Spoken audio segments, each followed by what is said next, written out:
Hey everyone, I am Anisha. मैं अभी 11th में जाने वाली हूँ। रिज़ल्ट नहीं आया बट हम लोग आज स्टार्ट करने वाले हैं बायोलॉजी क्लास 10th का chapter 1। So let's start. And जिसको भी नोट्स चाहिए होगा वो स्क्रीनशॉट ले सकते हैं। दैट ये मेरा नोट्स है, अभी मैं फर्स्ट पार्ट बना रही हूँ, तो आप चाहे तो नोट्स ले सकते हैं। आई होप ये आप लोग को हेल्पफुल रहेगा। तो स्टार्ट करते हैं। देखिए, द जो मेनली फर्स्ट चैप्टर है ना, तो वो लाइफ प्रोसेस है। तो ठीक है, स्टार्ट करते हैं। The most criterion to decide whether something is alive is the movement. मतलब कि जो हम लोग का मेनली होता है ना, लिविंग बींग्स होता है और नॉन लिविंग बींग्स होता है। तो लिविंग बींग्स में कुछ कुछ क्राइटेरिया ऐसा होता है जिसको जो मतलब बेसिक होता है, और नॉन लिविंग तो मतलब टोटली हम लोग बोलेंगे तो ऐसा कह सकते हैं दैट ऐसा क्राइटेरिया जो लिविंग थिंग्स को मतलब उसका प्रेजेंस को शो करे, उसका कैरेक्टरिस्टिक्स हो। तो उसका कैरेक्टरिस्टिक्स क्या हो सकता है?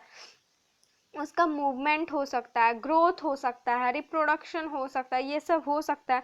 तो उसी में जो सबसे इम्पॉर्टेंट है ना, वो मूवमेंट होता है। लेकिन एक चीज़ ध्यान में रखना है, एनिमल और प्लांट जो होते हैं ना, वो दोनों अलग अलग वे में मूव करते हैं। जैसे कि एनिमल जो होता है वो एक प्लेस से दूसरे प्लेस पे मूव कर सकता है, बट प्लांट जो है वो ऐसा नहीं हो सकता है। एंड फिर देखिए, लिविंग थिंग्स का कुछ कुछ कैरेक्टरिस्टिक्स होता है। पहला, living things can move by themselves, वो अपने हिसाब से मूव कर सकते हैं। उसको पानी चाहिए, खाना चाहिए, एयर चाहिए, वो ग्रो कर सकते हैं, रिस्पॉन्ड कर सकते हैं, कोई भी चेंज होगा उनको।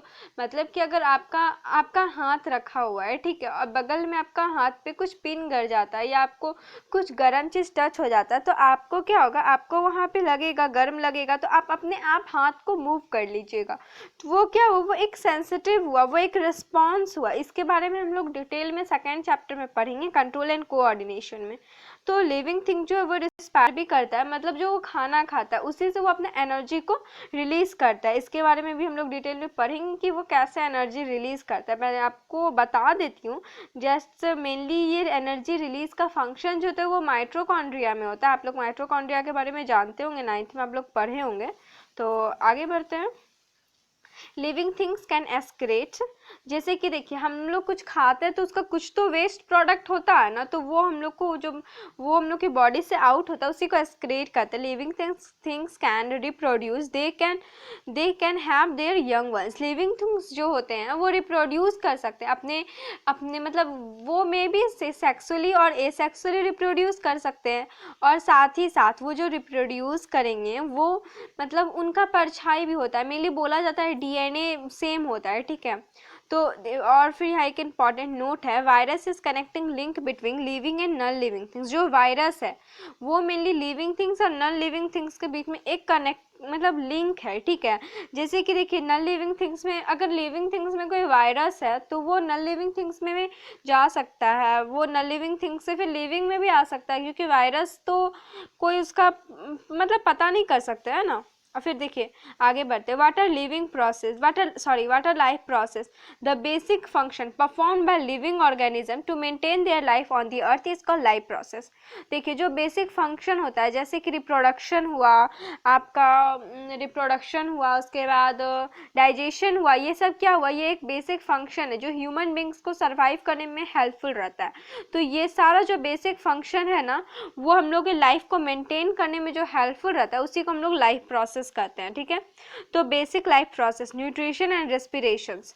तो पहला है न्यूट्रिशन और respiration. The process of nutrition involves the taking of food inside the body and converting in into smaller molecules which can be absorb by the body. तो न्यूट्रिशन क्या होता है, जो प्रोसेस मतलब जो हम लोग खाना खाते हैं, ठीक है, उसको जो खाना खाया और उससे जो एनर्जी रिलीज हुआ और एनर्जी जो लिए उसी को न्यूट्रिशन कहते हैं। और जिस प्रोसेस से एनर्जी रिलीज होता है उसी को हम लोग क्या कहते हैं, रेस्पिरेशन कहते हैं। आई होप आप लोग को समझ में आ रहा होगा। कोई भी डाउट हो तो आप कमेंट सेक्शन में पूछ सकते हैं। I will try my best to solve your problem. Transport and excretion, transport is the process in which a substances can be absorbed in one part of the body and is moved to the other part of the body. Transport जो होता है ना, वो एक ऐसा process है, मान के चलिए आपके ब्लड सिस्टम में आपका डाइजेशन में कुछ खाना एब्जॉर्ब हुआ, ठीक है, तो वो वहाँ से जो न्यूट्रिशन एब्जॉर्ब हुआ तो वो क्या होगा, वो ब्लड स्ट्रीम से वो पूरे बॉडी में पहुँचेगा, तो इसी को हम लोग ट्रांसपोर्ट करते हैं। और एस्पिरेशन हम बता चुके हैं, जो वेस्ट प्रोडक्ट होता है जो सेल के मतलब बॉडी से रिमूव्ड किया जाता है उसी को एस्पिरेशन करते हैं। Control and coordination, control and coordination is a process which helps the living organism to survive in the changing environment around them. control and coordination एक ऐसा process है जो कि मतलब human beings को help करता है हम लोग के changing environment में कैसे हम survive कर सकते हैं। जैसे कि मैं आपको बताई थी, जब आपका हाथ किसी गर्म चीज से टच करेगा तो आपका हाथ अपने आप हो रहा है, वो क्या वो एक चेंज हुआ environment में, उसका हाथ मेनली अच्छे पोजीशन में था, फिर उसको गर्म में टच हुआ तो वो क्या हुआ, एक अलग मतलब उनके लिए इन्वायरमेंट चेंज हुआ, तो वो अपने आप जो रिस्पॉन्ड करता है वही कंट्रोल एंड कोऑर्डिनेशन होता है, ठीक है। Growth, the process of growth involves changing from a small organism to a big organism. जो प्रोसेस है ग्रोथ का involve changing from small to big organism. देखिए जैसे कि कोई भी बेबी होता है तो वो पहले बच्चा होता है, ठीक है, फिर उसको न्यूट्रिशन मिलता है, उसका सेल डिवाइड होते जाता है, फिर वो ग्रो करता है, वो एक बिग मतलब एक बड़ा बन जाता है, लड़की बन जाती है, फिर औरत, ये बोल सकते हैं, तो वही ग्रोथ हुआ। Movement and reproduction, in movement the organism either moves from one place to other और moves its body part while remaining at the same place. जो मूवमेंट होता है ऑर्गेनिज्म एदर, वो लोग एक प्लेस से दूसरे प्लेस मूव कर सकते हैं, या तो एक मतलब बोले ना मतलब ऑर्गेनिज्म एक प्लेस से दूसरे प्लेस मूव करेंगे, या तो अपना बॉडी को भी मूव कर सकते हैं। लेकिन प्लांट जो होता है वो पूरी तरह से मूवमेंट नहीं होता, उसका बस बॉडी पार्ट मूव करेगा, वो मूवमेंट नहीं करेगा, ठीक है। और उसके बाद देखते हैं, the process of reproduction involves the making of more organism from the existing one so that kind could be that organism could live on this earth for ever. देखिए रिप्रोडक्शन एक ऐसा प्रोसेस है जिससे कि हम लोग बता ही चुके हैं, जिससे कि हम लोग अपना परछाई को बोल सकते हैं, अपना परछाई को लाना मतलब, और मतलब होता है ना एग्जिस्टिंग मतलब अपने ऑफस्प्रिंग को लाना, वो रिप्रोडक्शन होता है। रिप्रोडक्शन मेनली एक नेचुरल प्रोसेस है।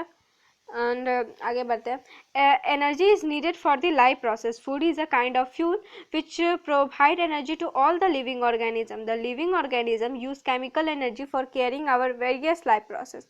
Food is a kind of fuel which provides energy to all the living organism and the living organism use chemical energy for carrying our body life process। देखिए food जो होता है वो क्या है, एक तरह का फ्यूल है, जैसे कि गाड़ी हुआ, गाड़ी पेट्रोल से चलता है, कार डीजल से चलता है, वैसे इंसान को भी चलने के लिए कुछ तो एनर्जी चाहिए ना, कुछ तो उसी तरह फ्यूल जो होता है वो एनर्जी हुआ, साथ ही साथ वो एक फ्यूल मतलब फूड जो होता है वो एनर्जी का काम करता है, और वही उसी को फ्यूल कह सकते हैं, वो हम लोग के लिए बॉडी के लिए फ्यूल की तरह काम करता है। The living organism use chemical energy for caring our various life process. Energy is required by the living organism ever sleep because when we, देखिए जब हम लोग सो रहे होते हैं ना तब भी हम लोग के बॉडी में एनर्जी का रिक्वायरमेंट होता है। क्यों, देखिए जब हम लोग सो रहते हैं तो हम लोग का बॉडी नहीं चलता, बट हम लोग के मतलब हार्ट का काम तो उस टाइम चलते रहता है, ब्लड इधर से उधर फ्लो करते रहता है, साथ ही साथ डाइजेशन का ही प्रोसेस चलते रहता है, रिस्पिरेशन भी चलते रहता है, इसलिए हम लोग का एनर्जी का रिक्वायरमेंट उस टाइम भी होता है।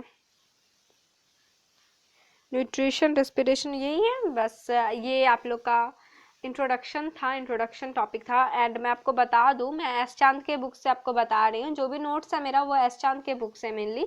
तो अगर आप सिर्फ एनसीईआरटी पढ़ना चाहते हैं तो आप वीडियो देख करके फिर पढ़ सकते हैं। एंड ये मेरा फर्स्ट वीडियो है यूट्यूब पे, तो कोई भी मिस्टेक होगा तो आई एम सॉरी। एंड कोई सजेशन देना हो तो आप कमेंट सेक्शन में दे सकते हैं। And thank you. Subscribe my channel, like and share to most of your friend so that my channel can grow. Thank you.